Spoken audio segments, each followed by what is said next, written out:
It's the Jockle Podcast number 14. I seem to be having the same exact argument over and over again. It doesn't change. There's no variability. It's very much a Sisyphean task to to roll this boulder up the hill and watch it fall down again, as I try to convince people, and yet they hold on to their dogmatic position. I hold on to my position. No one's really changing here in this back and forth dynamic. Doesn't seem to be much progress happening here. We've got Mephistopheles' ghost, who says, well, if you just read the meme manifesto, everything will become clear, and the only people who could criticize terrorism are people who haven't read the manifesto. I think that's stupid. You know, I read the manifesto. It was stupid. There are a bunch of spelling and grammatical errors. It wasn't very intelligent. All it talked about is Muslims are the biggest threat because they have the highest birth rate. Well, that's just stupid. That's like saying Africans are the biggest threat because, you know, the continent of Africa has the highest average fertility rate of any continent. Does that mean Africans are my enemy? No, Africans are not my enemy. Africans don't dominate the globe. So this obsession with fertility rates is infantile and superficial. The manifesto is infantile and superficial. I'm going back and forth with Smooth Critical, and he's telling me that we're on the same side. I don't feel like I'm on the same side as these people. So what I'm putting out there is I'm saying dominant minorities cannot afford to engage in violence. Jewish people can't afford to engage in violence. Asians can't afford to engage in violence. Freemasons can't afford to engage in violence. Anytime these people need violence, they always have to do it through a proxy. And that proxy ends up being blacks and Muslims. And Smooth Critical doesn't understand this. He says Islamic terror and rape has increased general dislike and hatred of Muslims. I don't even know if that's true. Terror and rape, it's a contradictory thing where he's saying white people should commit terrorism because it's good when white people do it, but when Muslims do it, it's going to increase general dislike and hatred of Muslims. See, what these people don't understand is the concept of mythological dominance. So mythological dominance creates a context. It creates a lens, a perceptual lens through which we perceive events. So if a Muslim commits terrorism, we have a mythology in our society that tells us this is our fault as white people because we didn't integrate the Muslims enough. If we were more welcoming, if we simply, basically pulled I'm trying to think of Lot in Sodom and Gomorrah. When the Muslims come banging on your door, you should offer them your daughters. That's sort of the Lottian idea here. Whereas when white people commit terrorism, we already have a mythology built up in Hollywood to explain why that happens, how that happens. And mythology says it's an angry white man, it's a fragile white man, he probably had problems. This is institutional racism. This is proof that we need to open our daughters' legs even further to allow these people to breed us out of existence. So this lack of understanding of context, this context denial, this equivocation between white terrorism and Muslim terrorism is just mythological ignorance. And it seems that these people don't understand mythology, they don't understand culture, they don't understand these mechanisms at all. And they're trying to make analogies, they're trying to make metaphors here that don't work. In the same way that they're going to say, oh well, Hitler was successful and therefore we should just follow Hitler and copy Hitler. Completely denying the context, the difference between Weimar Germany and modern white countries in the present day. Let's continue to quote him. He says, to some degree, Muslim terrorism has delegitimized the ruling class. I don't think at all. But it has also demoralized the native population, which is part of the objective. I can agree with that. Still, it could be that the smart strategy for the colonizers would be to behave, breed, and bide their time, but they will not just do this. They will drain a lot of resources, time, and money from the surveillance state that would be used against nationalists. If Muslims can't afford to engage in violence, then attacks like this will provoke a greater Islamic response, which will work to delegitimize Muslims and the ruling class further. So this is an accelerationist argument saying that white people should commit terrorism because this will provoke Muslim terrorism, which will delegitimize the ruling class, which is going to cause all sorts of problems. I view Muslim terrorism as engineered in order to give an excuse for the state to crack down on white people. That's how it seems to be, that every time there's Muslim terrorism, the state says, we can never let this happen again, therefore we're confiscating your guns, we're monitoring your cell phones, if you say anything hateful, you're going to jail, if you post IQ statistics, you're going to jail. It just seems like they continue to up the ante. And so I think that Muslim terrorist attacks ultimately strengthen the state.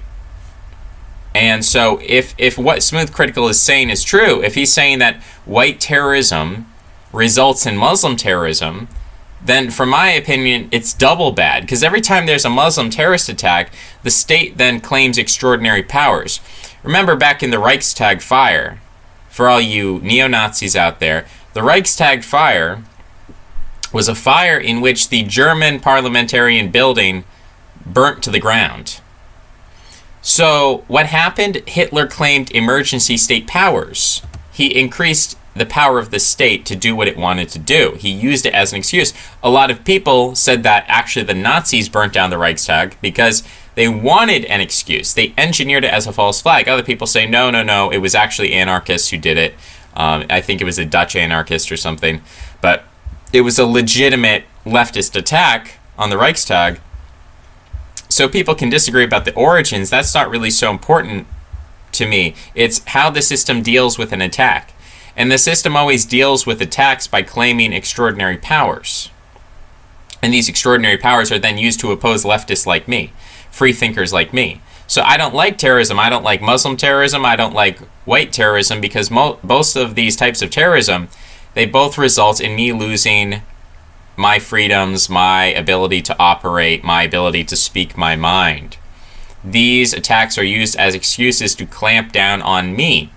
And as we've seen in the last couple of years since Charlottesville, censorship works. I don't want to be censored. Every time an attack happens, I'm that much closer to being censored, whether it's from Muslims or whether it's from white people. And so Smooth Critical is saying that actually white terrorism is going to lead to Muslim terrorism. So it's just going to be this runaway cycle of violence. And I'm saying that the state is going to step in, use that as an excuse and scare the people and say, look, if you don't give us these emergency powers, you're going to get killed by white terrorism, you're going to get killed by Muslim terrorism.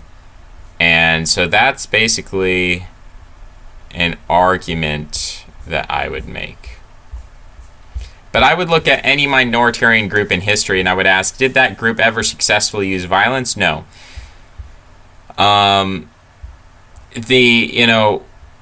Jews are a good example. Amish are a good example. Who else is a good example? Overseas Chinese are a good example. If you go around committing violence, you're a tool. And here's another comment that I made. Dominant minorities cannot afford to engage in violence. Minorities who engage in violence are thugs, ghetto, criminals, terrorists, apes, murderers, and so on. Violence is a majoritarian strategy. I reject majoritarianism as immoral because it is not dharmic to our minority situation. Minorities who engage in violence are merely tools of nonviolent dominant minorities. So when black people commit crime, they're not gaining anything from that. When black people commit crime or Muslims commit terrorism, we have these groups. They're not the ones who are in control of the situation. They're being manipulated by higher powers who are non-violent. I mean, George Soros isn't going around punching people in the face. He's not blowing people up. George Soros is not killing people. George Soros is getting other people to do the dirty work for him. And that's how successful minorities act. They get other people to do the dirty work for them. And they don't associate. George Soros doesn't associate himself with Muslim terrorism. George Soros, even though he funded Black Lives Matter, George Soros doesn't associate himself with black violence. And he said, oh no, they're non-violent protesters. So there's a rhetorical necessity that if you want to be a dominant minority, then you need to essentially, you need to be willing to use other people as proxies. If you need violence to be done, you need to have proxies to do the violence for you. A dominant minority cannot itself be fighting in the streets, be committing acts of terrorism. That's not part of the strategy of a dominant minority. The second you start engaging in violence, you're engaging in a majoritarian strategy that only works if you're in a situation where you're 90% of the population. Like, for instance, I think it was in Burma or Myanmar that you had a Buddhist majority using violence against a Muslim minority. That works because you have a Buddhist majority, Muslim minority. The Buddhist majority can suppress with violence. You know, think of Hans Hermann Hoppe. You need to physically remove people. You need to use physical violence. Law and order is all about physical violence. The police use a majoritarian strategy. When the police, go to a criminal's house and they arrest him, when the SWAT team bursts in, when the police shoot black criminals, they're using a majoritarian strategy. They're keeping law and order. Dominant minorities can't be police officers. A dominant minority and a police officer are the exact opposite. I'll give you an example again for all you neo-Nazis out there who don't know your German history, because you're all pretty ignorant from the looks of it, from all the people who claim to be Nazis and fascists. You don't know anything about history. So let me educate you. Back in Weimar, Germany, there was a chief of police in Berlin. I'm just going to look up his name because I forget his name. Bernhard Weiss. So Bernhard Weiss was a German lawyer and vice president of the Berlin police during the Weimar Republic. And yeah, you can go read all about Bernhard Weiss and you can look at his face and see what he was all about. He was part of the Central Union of German Citizens of Jewish Belief,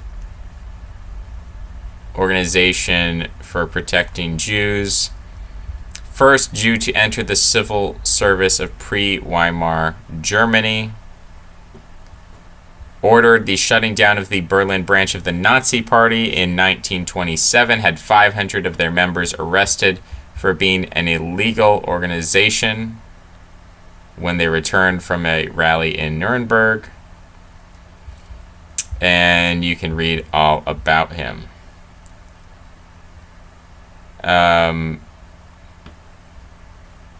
So he was arrested for one day. He escapes to the United Kingdom. Says he was a man of extremes, writes Uwe Dannenbaum. He was small in stature and a staunch Democrat. So this guy was ruling over, he's the vice president of the Berlin police. And he was ruling over the police force. He wasn't the one doing the fighting in the streets. If you look at him, I'm looking at a picture right now. All the police officers are in military uniform or police uniforms. And Bernhard Weiss, you look to the guy next to him looks to be a healthy 6 foot tall. He looks about 4 foot tall with his top hat on. So he wasn't getting his hands dirty. He wasn't doing the dirty work. He wasn't committing violence himself. He was ordering people around. And that's how successful minorities act. They manipulate other people. They use other groups to their advantage. They promote fighting between other groups. And that's how they work. That's how they operate. You can't be engaging in the dirty work yourself. The moment you dirty your hands and you commit the violence yourself, is the moment that you open up attacks from the majority upon you.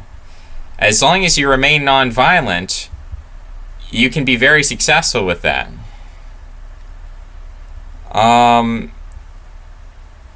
So yeah, I mean, I guess people at this point, the defense is like, read the manifesto. And anytime you critique violence, someone's just going to say, well, read the manifesto and you're going to understand. I understand that he was stupid and immoral. I understand that he thought something as superficial as birth rates was going to be the decisive factor here, which they're not.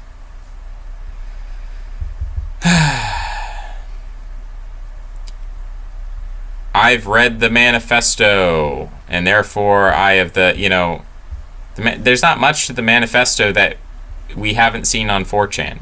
He just copy-pasted a bunch of 4chan memes, or 8chan, or whatever, it doesn't matter.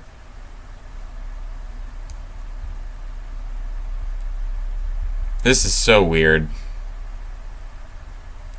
This is very strange.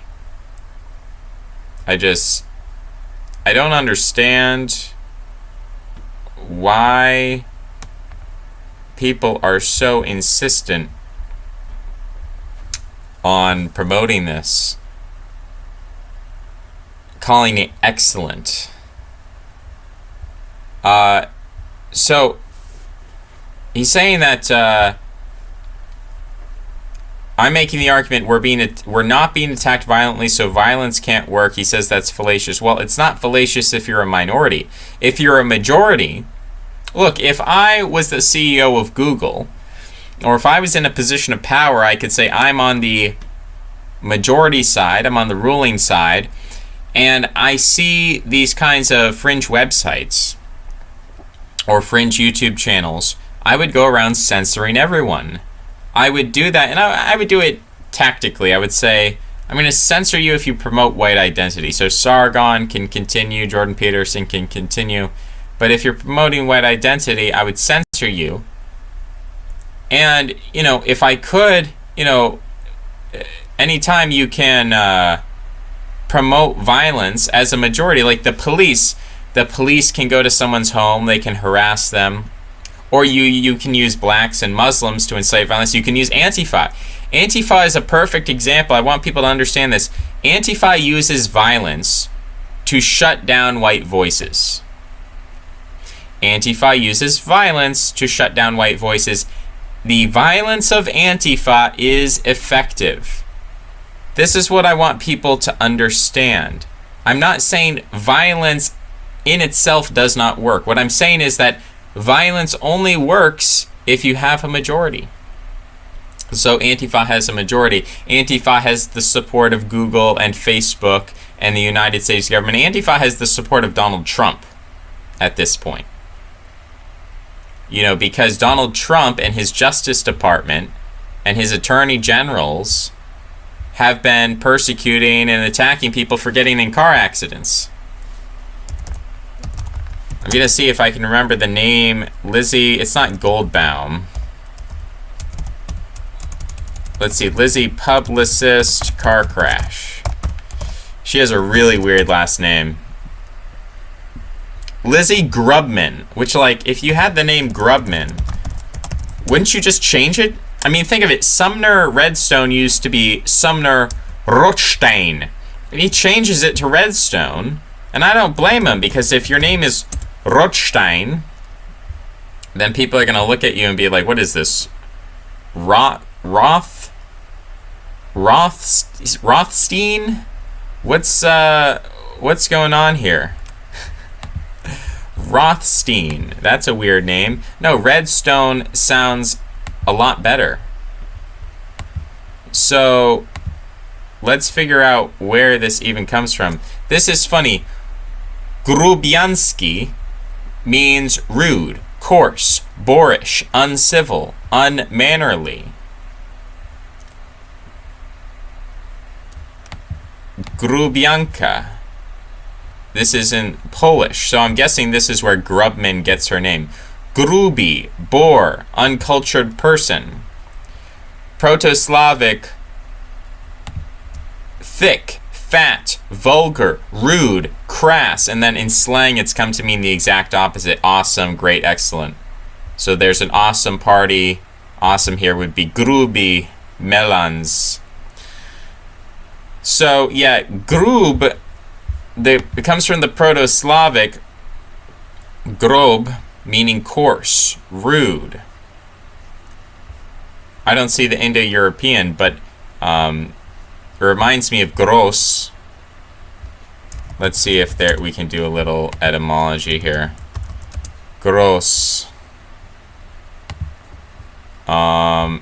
Alternative spelling of gross, from Latin grossus, not found in classical Latin, from Indo-European gros, big, large, thick. So I think there's probably a connection there. That could be a false friend. Anyway, Grubman, Lizzie Grubman,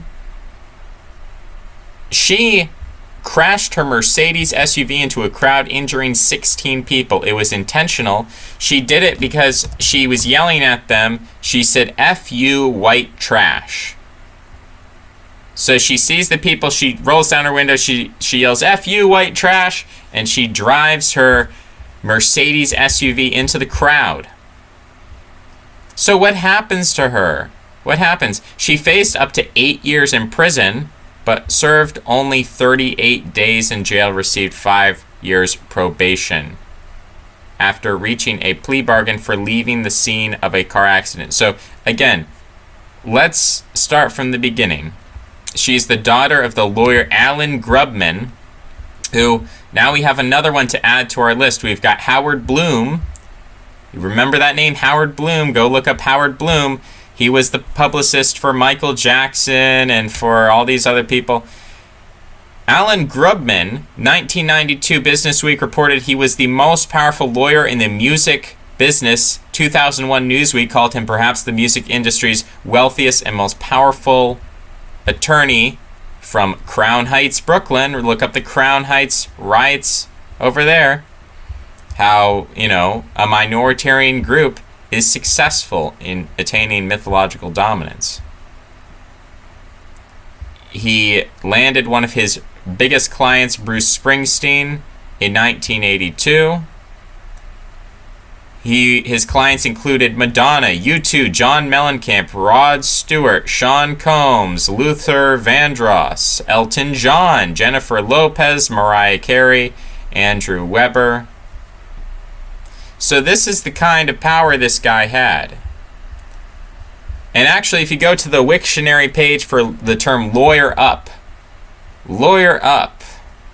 is how I found Grubman.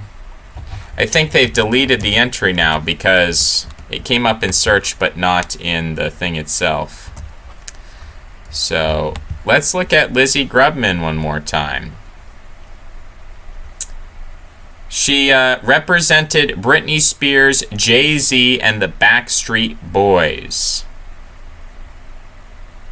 And this is in 2001. She was asked by security guards to remove her Mercedes from a fire lane, because, of course, if there's a fire in the club, everyone's going to get killed because she's in the fire lane and the fire department can't park in the fire lane.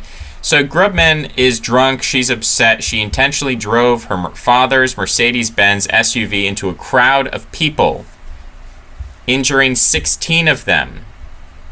Charged in a 26-count indictment with felony crimes, including second-degree assault, driving while intoxicated, reckless endangerment. I would call that attempted murder. I think she intended to kill everyone in that crowd.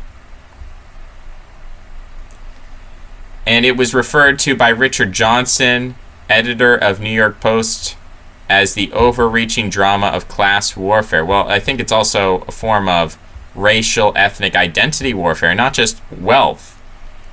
But she says to them, she yells right before crashing into them, "F you, white trash." She got special treatment from the police, who did not give her a breathalyzer test, even though she was intoxicated. She called it an accident. I call it intentional on a number of levels. Really bad crime. Again, how many days does she spend in jail? What is it? 38 days in jail. So you have to understand this in terms of mythological dominance. If every Lizzie Grubman or every American socialite or publicist or manager or worker in the entertainment industry, if every Lizzie Grubman went out and did violent acts like this, and violent acts of terrorism like this, they would not be in the position that they're in currently. They would be hated. You know, when people commit violence against you, you typically react violently. And by escaping that cycle of violence, you can become a dominant minority. But if you engage in it, you've got problems. And that's why I think Israel and the Zionist state is not worth it for the Jews. I think Israel and the Zionist state, because it's fundamentally a violent terroristic state, it's ultimately not in line with the minoritarian Jewish strategy, and so I think smart Jews are going to disavow Israel. And I think stupid Jews are going to endorse it. So, you know, this is the point, that Antifa can commit violence, Lizzie Grubman can commit violence, it doesn't matter, because they're mythologically dominant. White people can't commit violence because you don't have mythological dominance. Again, last podcast was all about Jews in early America. 1761, you have a man named Aaron Lopez. Aaron Lopez is trying to gain citizenship in the state, or it's not a state at that point, it's actually a colony, the colony of Rhode Island, the British colony of Rhode Island. He applies for citizenship, he is denied. He applies multiple times. He applies in the General Assembly. He applies in the Supreme Court. He's denied again and again. Finally, he ends up going to Massachusetts. Now, if Aaron Lopez was committing violence on the streets, if he took his musket or he took a powder keg full of gunpowder and he tried to explode a building, what would happen? What would happen to Aaron Lopez and his kin? Well, they would be destroyed in a pogrom. So, you know, he chose the non-violent route. He chose a mercantile route. He chose a legal route to gain power, and that route seems to be successful. And when I talk about immorality, what I'm talking about is what is our goal and what behaviors are going to help us reach our goal. So the goal of this Tarrant fellow... Wow. The goal of this Tarrant fellow, we still have the comments pouring in here. The goal of this Tarrant fellow was, he said, I want to prevent a white minority by killing off these people, drawing attention to the problem. White people are a minority. So he's already failed. I don't have goals in common with him. He's trying to prevent a white minority. I'm embracing a white minority. So already there we have a problem. We've got Mephistopheles Ghost. A lot of these people are Luke Ford fanboys. They love to watch Luke Ford, and I just don't understand. Do not understand these pornographic people, these people who like to watch Luke Ford and they enjoy violent terrorism. I don't want anything to do with them. So he says, read the manifesto. And I have read the manifesto. It's a sad manifesto. I read it right after making the video. And he says, I'm not saying I condone what he did, but I understand why he did it. And I say, I understand why he did it, and it was stupid and immoral. And he's saying, I understand Dostoevsky because I watched a summary of Crime and Punishment on TV. That's stupid. You told me to read the manifesto. I read the manifesto. Don't tell me that this is equivalent to reading a summary. I read it from top to bottom. It was stupid. He was an accelerationist. Accelerationism depends on what we're talking about. If we're talking about violent accelerationism, that's stupid. If we're talking about cultural accelerationism, that can be mythologically powerful. He addresses the question of the morality of his actions in the documents. I'm saying he may think his actions were moral. I'm not saying he thought he was doing something evil, but I think he was acting immorally. I don't think he wasn't acting in line with my morality. My morality is we look out at empirical reality. We understand that white people are a minority today. They are going to continue to decline in numbers. They're going to continue to proportionately decline as a proportion of the population.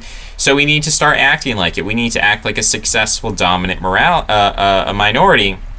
We can't be using violent tactics. We have to use legal means. We have to use elite means. We have to use cultural means. We have to use mythological means. We have to use priestly means.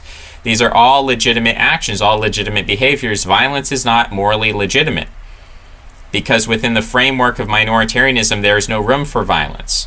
Violence is something that surrogates and proxies engage in. So in my opinion, I look at the black community and the Muslim community. When those communities engage in terrorism and violence and rape and grooming, which they do, I view them as proxies for other dominant minorities. So they are proxies for Freemasons, they are proxies for Jews, they are proxies for the LGBTQ community. They're proxies. And Mephistopheles Ghost says, I'm throwing out moral absolutist talking points. I'm not throwing out moral absolutist talking points. I'm saying if you're a minority, you can't use violence. Minorities can't successfully use violence. Now, maybe the first contradiction to this statement that comes to mind is perhaps you could say, well, the Indo-Europeans were a minority in some sense, and they went in militarily and they conquered other peoples. Or you could say the Mongols did this, that they were a minority and then they went and conquered other peoples.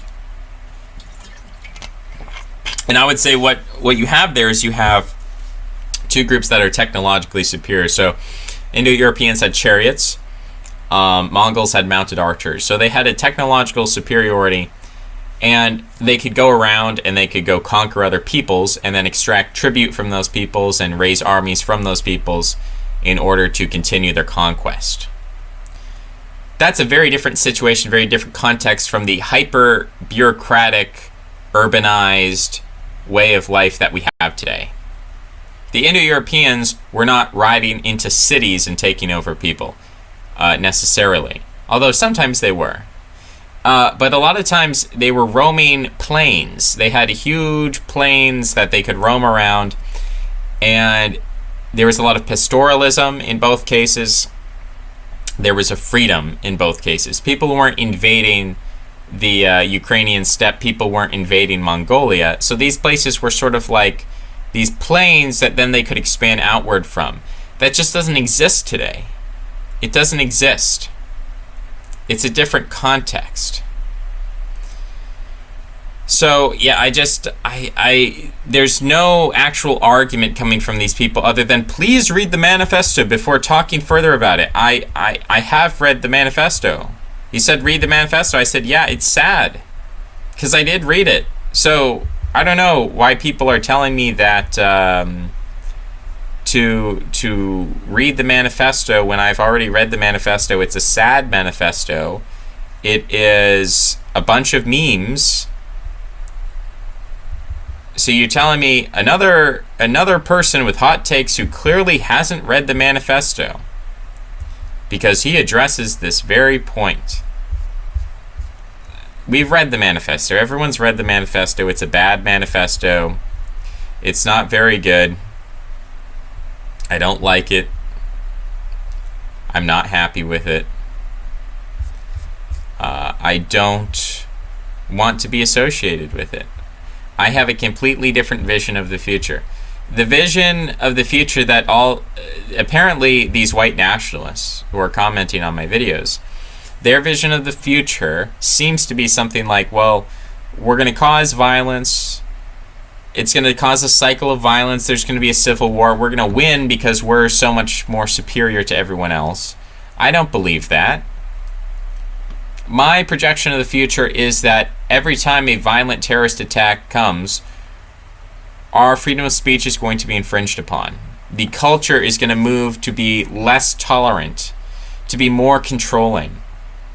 So every time a violent action happens, whether it's from Muslims or white people, it's going to be another excuse to clamp down on white men and to attack white men. I don't like that. I don't like these attack on freedom of speech, whether it's in a legal sense or a cultural sense, because those two really work in concert. You have, on the one hand, you have legal freedom of speech, which says it's protected to say this thing or that thing under the law. But then you also have a culture of freedom of speech where people say, it's okay to have this opinion, it's okay to disagree. So those are two distinct things that people need to understand, that if we have a law that says it's okay to be a neo-Nazi, but effectively, culturally, if you're a neo-Nazi, you're banned from, having employment.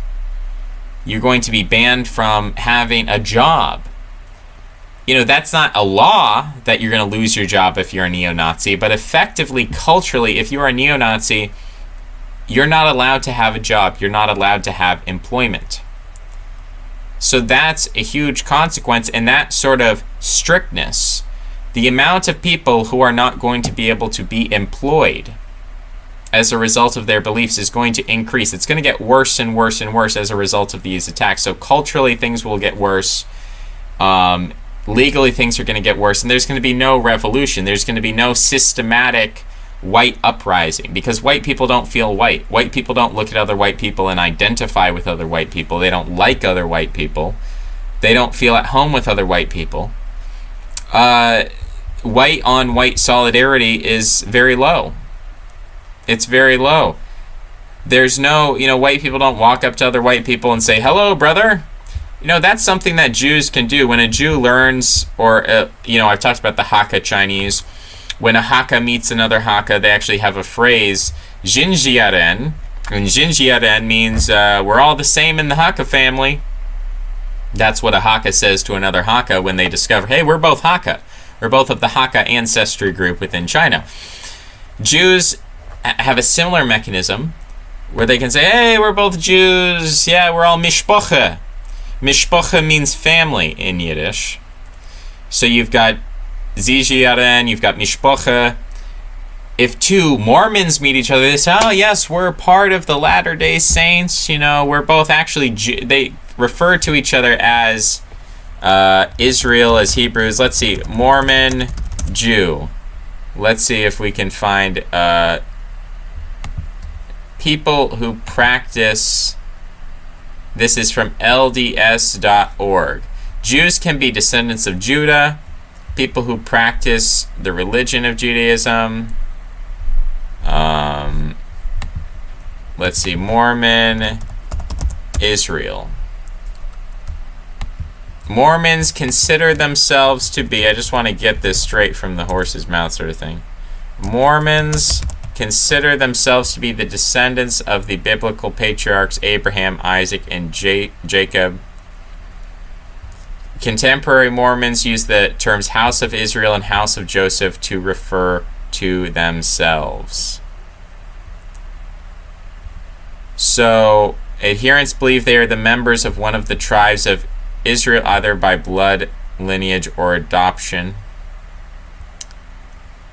The LDS Church teaches that all of the tribes exist within their numbers, even though not every tribe is in the country. Ephraim and Manasseh are by far the two largest tribes in the LDS Church. Tribe affiliation is not usually discussed in everyday life. All members, regardless of affiliation, worship together. The knowledge of one's tribal affiliation is usually only shared with one's immediate family. So that's always interesting, that they believe they are fellow Jews. Hello, my fellow Jew. Yeah, so you've got all these different groups where they really do, you could have two random Mormons, two random Jews, two random Hakka.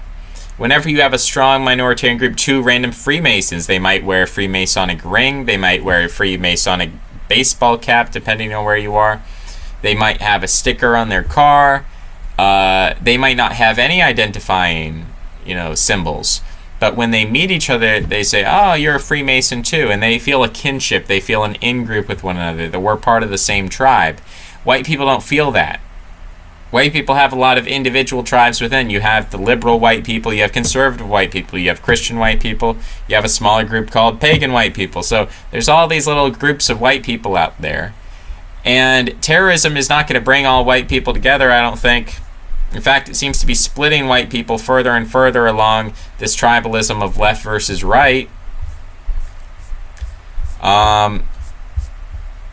I don't think we can just assume that white people are all going to get together in one big happy family.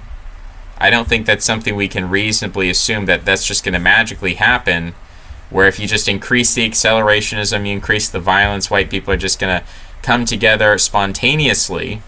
I think that requires constructivism. I think it requires people understanding what is whiteness, what are the values of whiteness, what's the history, what's the unifying principle here.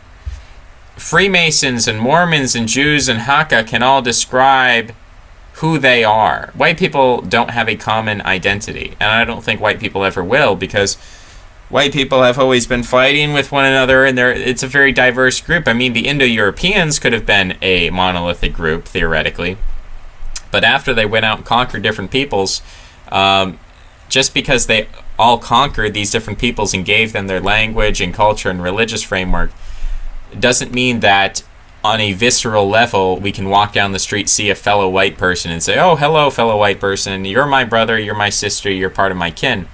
It doesn't really work like that. You have 800 million white people on the planet.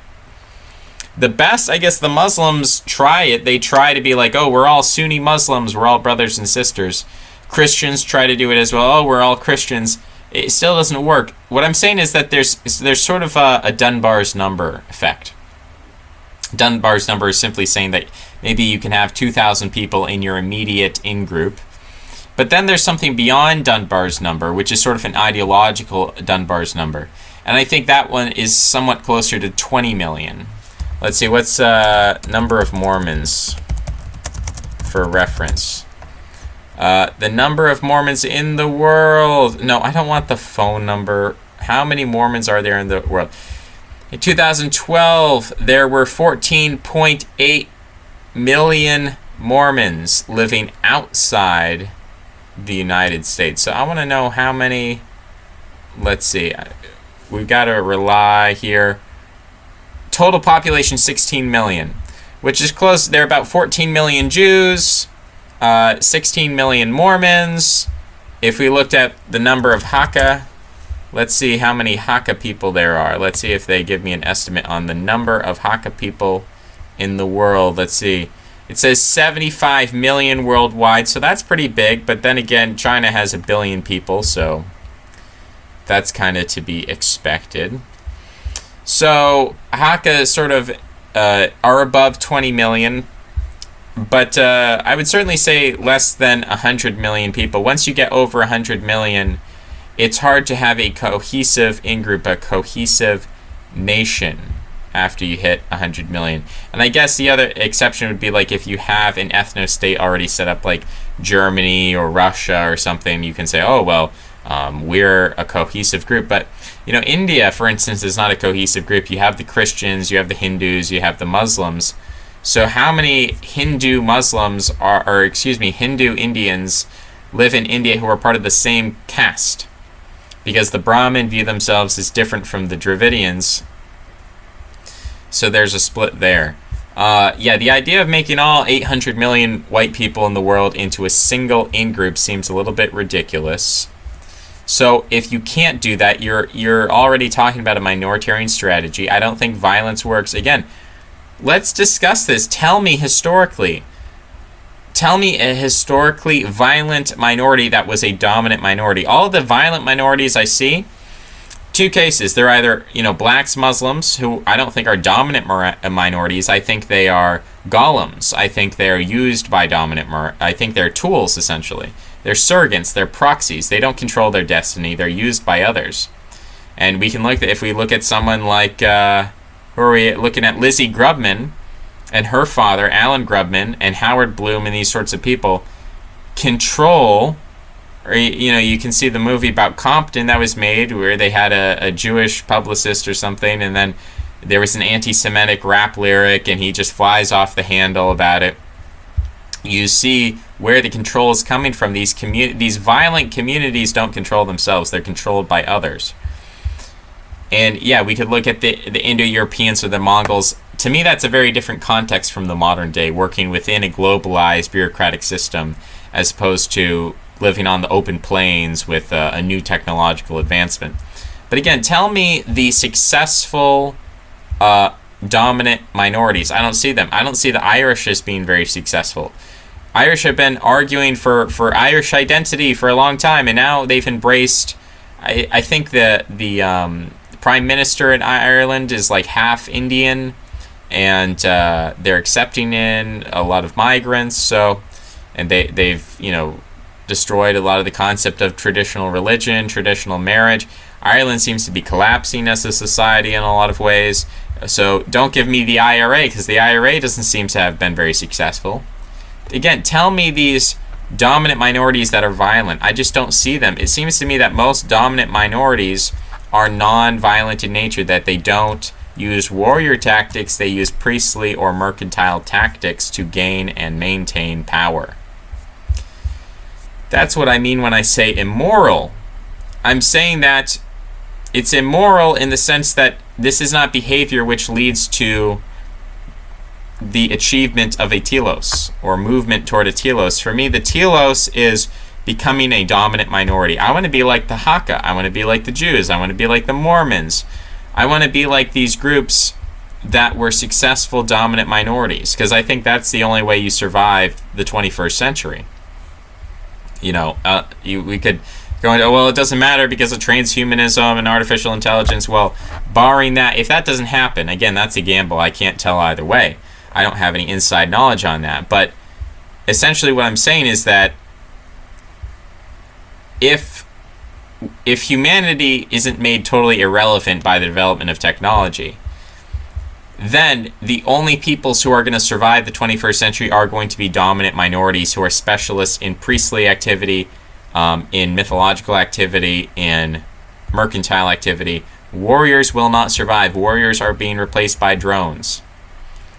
Muslim terrorists, black criminals, that's not a model I want to emulate as a violent minority. I don't want to be a violent minority. So this Tarrant fellow, what's his name? Branton Tarrant? If I just search Tarrant, is it going to come up? To me, it's a weird name.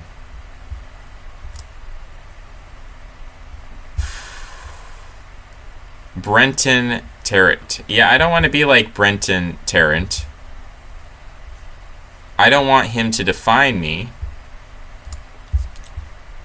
I don't want to be part of his group. And anyone who thinks that he did something positive, anyone who wants to be like him, I don't look at you as my ally. I don't think we have the same goal here. Your goal is probably unrealistic. You want to hold on to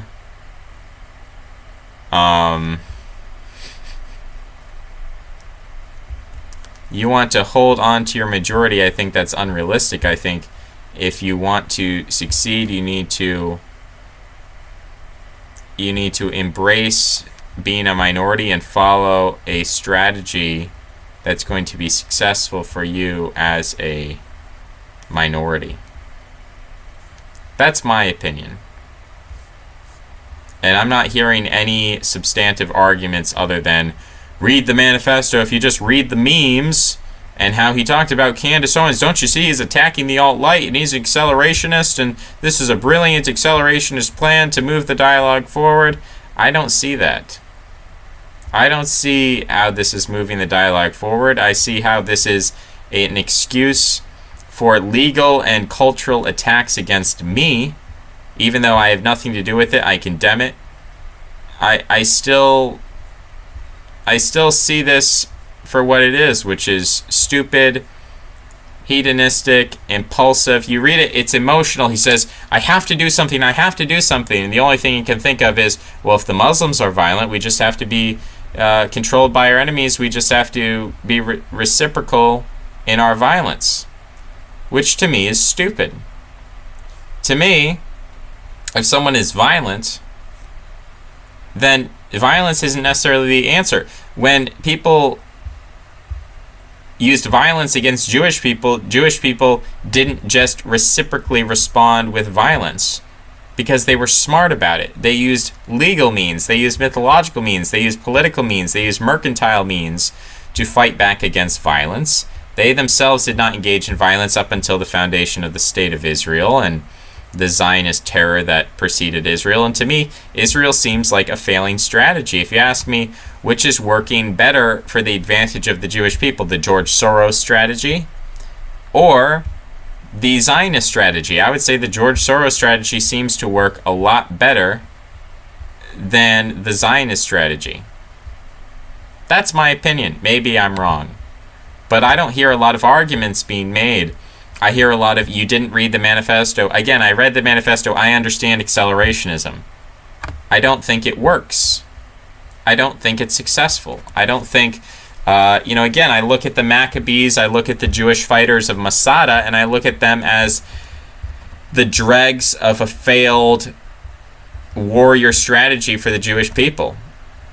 And the Jewish people survived because they decided to grow out of and to grow beyond that violent warrior strategy. They decided to grow beyond it and become more priestly and become more mercantile, and that's what has propelled them to success and made them a successful, dominant people. And so that's what I embrace. That's the kind of strategy that I suggest emulating. I don't suggest emulating Islam. That's why I say people shouldn't convert to Islam, because I don't suggest emulating Muhammad. Now, Muhammad was successful in his time, in his context, because he was able to unite a lot of the warring tribes of Arabia in the same way that Genghis Khan united a lot of the warring tribes of Mongolia, in the same way that the Indo-Europeans were able to unite their warring tribes. And so there was a momentary explosion of potentiality when all these people who were previously directed inward against one another became directed outward against their neighbors. And that was an explosion of potentiality out into the world, which led to this militaristic dominance. And I understand that. I just don't think that's going to happen with white people. I don't see that happening at this point. I see the Jewish model as being the best model. It's the supreme model, and if you want to survive, you're going to have to follow that model, and violence is not a part of that model. The great extent of Jewish violence comes from the form of Zionism, which to me, again, is another proxy, because Zionism is backed up by the American military.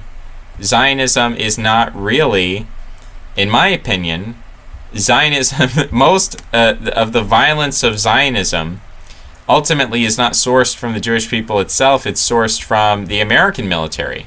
When we think about the millions of Iraqis killed, when we think about the Syrians who have been killed, I don't even know if it's in the millions yet or just hundreds of thousands.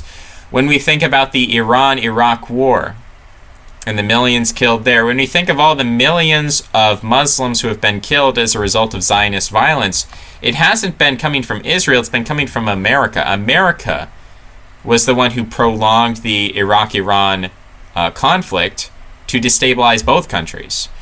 America is the one who caused the Arab Spring, who caused all these violent revolutions, who funded these jihadi terrorists in Syria. So again, when the Jews use violence, they do it through proxies. That's the smart way to do violence, to do it through proxies.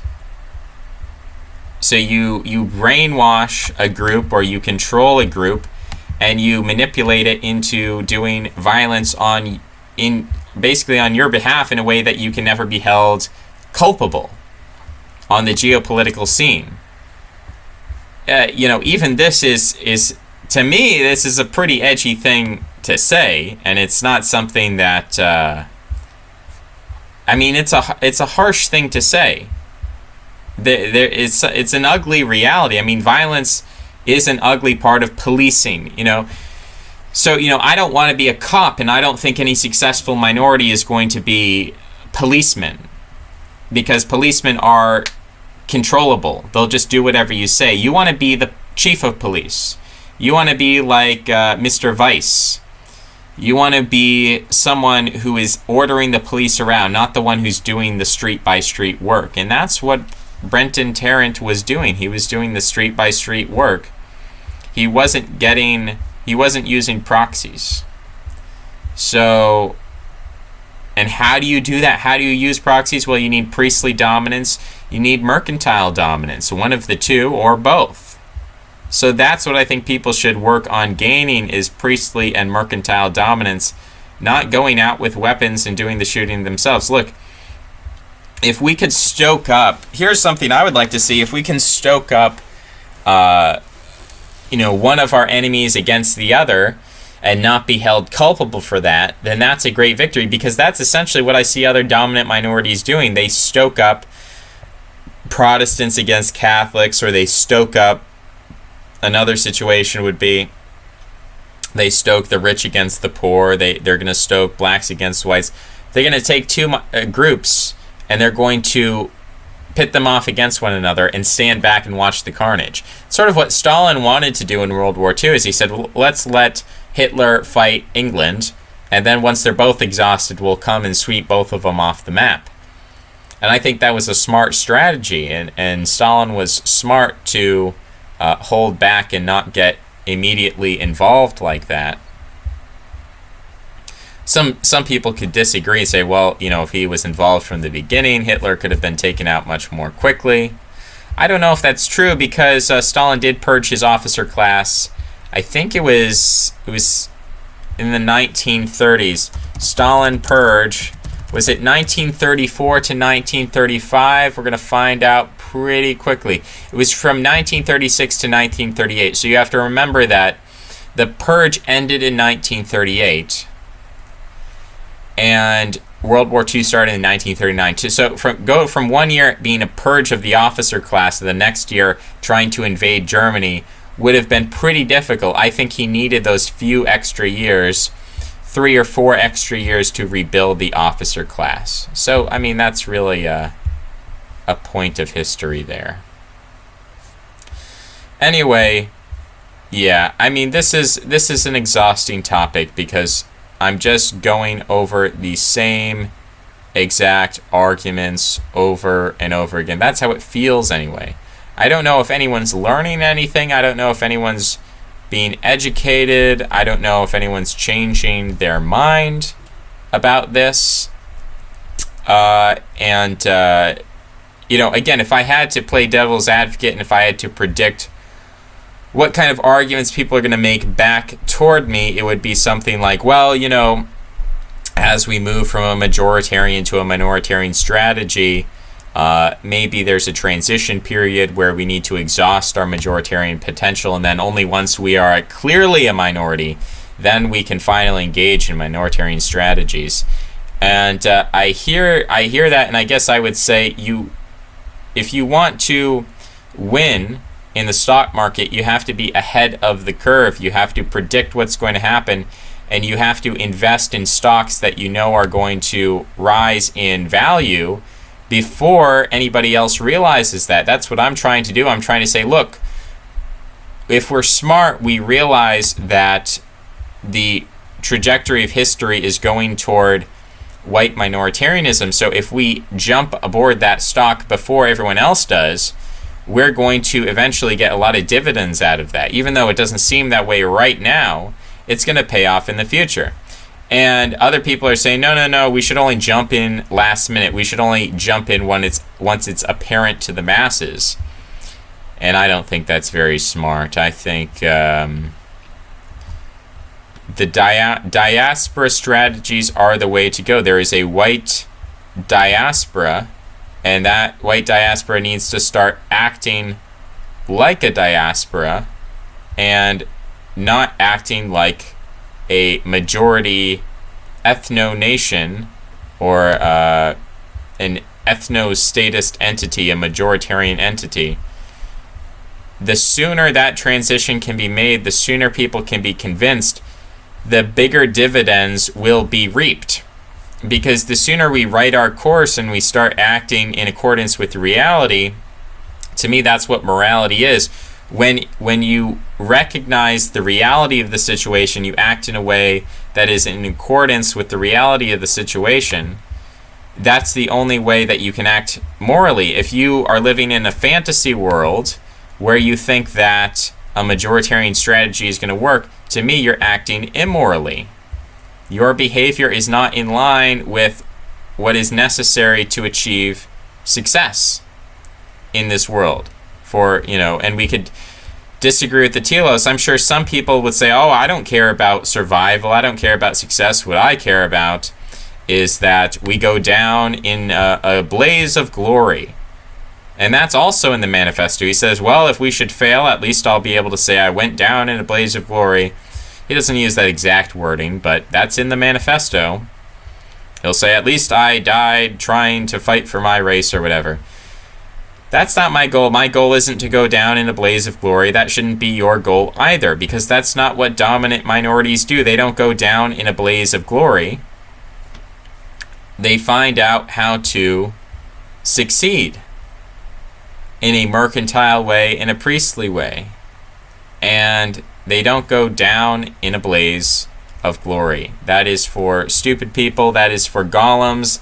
That is for tools. Yes, blacks and Muslims do that. And the funny thing is that all these white nationalists who claim to be so independent from the Hollywood media, oh, we don't believe what the liberal left says. We don't believe what Hollywood says. And yet these same people are telling me that Muslims are successful and blacks are successful. Look at how blacks and Muslims use violence successfully. We should emulate blacks and Muslims because blacks and Muslims are so successful. Well, you've bought into the Hollywood lie. Blacks and Muslims are not successful. They're not successful. You think that they're successful because they're promoted as a group with the appearance of success. There's a myth of black success, a myth of Muslim success, a myth of black superiority, a myth of Muslim superiority. You see this in statistics that people actually believe black people are taller than white people. That's not true. White people are the tallest people on the planet. But there's this myth that blacks are taller than whites. Why does that myth exist? Because Hollywood wants to project the idea and the image that black people and black behavior is successful behavior. It's strong behavior. That's the strong horse. They do the exact same thing with Muslims. They say Muslims are the strong horse. So Osama bin Laden is the strong horse. Terrorism is the strong horse. They want to direct white people toward majoritarian strategies. They want to direct white people toward violence. They want white people to act in this way because they know that's a losing strategy for a minoritarian group, and they know that white people are a minority at this point. Effectively a minority. People can go, oh, we're still 60%. It's just not, again, you have to be ahead of the curve. You have to understand where history is going. If you're always following history, if you're always waiting till the last minute and saying, okay, we're going to wait until we're a minority, then it's too late, in a sense. You're already far beyond the people who are planning history. History doesn't happen spontaneously. It doesn't happen accidentally. A lot of what happens in history has intentionality behind it. It's not to say everyone understands all the necessary outcomes or that everyone can predict everything that happens. But there's a lot of intentionality that goes into history. And I'm going to tell you that the people who you think are your enemy are definitely ahead of you in terms of their projection of their future, their imagination, and what they believe the future will be like. They're far ahead of this idea that white people are the majority. They're already preparing for a future in which white people are minority. They want to make life hard for whites as a minority. That's the future that they are preparing for. And so I think that everyone should be preparing in this way. Not just Hollywood. Hollywood is preparing for a minority white future. So you should also be preparing for that future, and I don't think violence is a successful strategy. Am I going around in circles here? Is this the most boring Jockle podcast that you've ever listened to? Because I wouldn't blame you if you said that. If you told me that this is the most boring Jockle podcast, I wouldn't blame you. You know, it's supposed to be a salacious subject. It's supposed to be, maybe that's the purpose of this podcast, is to de-eroticize, to de-pornography this violent pornography that's happened in New Zealand. Let's think about it objectively. Let's not think about it emotionally. People, when they hear the word immoral, I've been criticized, oh, that's bourgeois, that's emotional. If you lash out, even Sargon of Akkad made this video. He's like, everyone just needs to calm down. You're too emotional. I don't feel that I'm very emotional at all about this. I think I'm thinking pretty clearly here that this is a bad strategy. I don't want to encourage bad strategies. I don't want people to sacrifice their lives for the sake of bad strategies. I think there's a better strategy. Now, if you're just stupid and you have an IQ of 100, which you look at the spelling and grammar of this guy, and he probably didn't have an IQ much over 100, then maybe, oh, well, I'm not smart enough to be a priest. I'm not smart enough to be a banker. Okay, well then, you know, you should work a 9-to-5 job and donate and support people who are smart enough to be priests or bankers. That's pretty much how the Jewish community functioned, is you had average run-of-the-mill Jews who were not very intelligent, who helped support, in a symbiotic relationship, they helped support the elite Jews who were capable of affecting change. The average person is not capable of affecting change, so the average person should support elites who are working on the behalf of that average person. That's what you should do. You should identify elites who are capable of affecting change in your favor. And this Tarrant fellow is not an elite capable of affecting change in your favor. Poor spelling, poor grammar, copy-pasted memes from 4chan, threw it into a manifesto, not intelligent. He doesn't talk about any of the fundamental problems. He just says, oh, Muslims have a high fertility rate, which is so superficial. It's so blue-pilled, if we're going to use that phraseology. If we're going to get mimetic about it, it's so basic, it's so surface level. So, I don't know. You know, this has happened multiple times now. We've had Dylan Roof. We've had these people. I'd like to hear from the voices. Who was red-pilled by Dylan Roof? Who's going to be red-pilled by this New Zealand shooting? Who is red-pilled? Because I personally never felt like any of these events, I never felt in my life as if I felt more pro-European when I heard about a white person shooting brown people. I've never felt more pro-European. In fact, I always feel less pro-European. I always feel sympathetic toward the brown people who get shot up or who get killed. So, I don't know, maybe I'm just womanly or overly empathetic or whatever kind of criticism someone wants to make there, but who are these sociopaths who look at brown people getting killed and they're like, yeah, I love white people now? I mean, maybe that happens, but then I don't like that strategy. I don't like the encouragement of sociopathy. I don't like the encouragement. Now, again, when I say this is an immoral action, I'm not just speaking about the loss of life of those Muslims. I'm speaking about this is immoral because it's not bringing white minoritarianism closer to its goal. It's bringing it further away from its goal. Donald Trump is doing all these tweets. They're very veto. I look forward to vetoing the Democrat-inspired resolution which would open borders. Let's see if it actually happens. He said he would veto the last one. He passed the last one. So that's interesting. Not really relevant to the discussion at hand. I don't know how many hours a day I can sit here and do this and make the same argument over and over again that I've been making. Seems like from the beginning. I mean, for months and months and months, seems like the same exact argument against violence.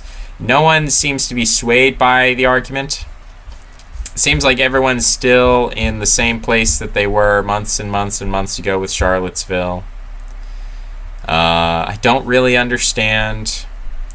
It's been going on for 70 years. It's been going on since Reed Siege. You know, James Mason wrote Siege. Let's see if we can find James Mason. Maybe if I search Charlie Manson, because he was friends with Charlie Manson. Was Charlie Manson Charlie Manson was trying to start a civil war. He was trying to start Helter Skelter, a race war. Did it work back in the 1960s? No. James Mason wrote Siege. Let's see, when did he write Siege? Was it in the 80s or the 90s? Okay. He wrote a newsletter called Siege from the early to the mid-80s. And people actually did follow his advice with a thing called the Order, or the Silent Brotherhood. And they robbed some banks, or they robbed some armored cars. They did a lot of work on gaining money and assassinations, and it didn't seem to work. This is weird, by the way. Michael Jenkins Moynihan, he wrote Lord of Chaos. He's the founder of Blood Axis. He's characterized as fascist or neo-fascist. He denounced the far right. He's from Boston, Massachusetts. He's a Northern European. He published James Manson Siege. He looked into the black metal underground, social Darwinism. He edited a reprint of Julius Evola's book Introduction to Magic. Tyre is a journal edited by Moynihan. Anti-modern, anti-capitalist, radical traditionalism. Wow. This guy's an interesting dude. See, he's interested in publishing. He's not going around killing people, so I'm more interested in Michael Jenkins Moynihan as opposed to Brenton Tarrant. I don't know, guys. What are we doing here? I just don't. I don't know. It's hard to take cowards seriously because all of the people who seem to support Brenton Tarrant, their argument is that violence works. Now, I disagree. I'm not actually committing violent acts. I don't commit violent acts because I believe violence is immoral. That is, violence is a behavior that doesn't bring me closer to my goal. So I don't engage with violence.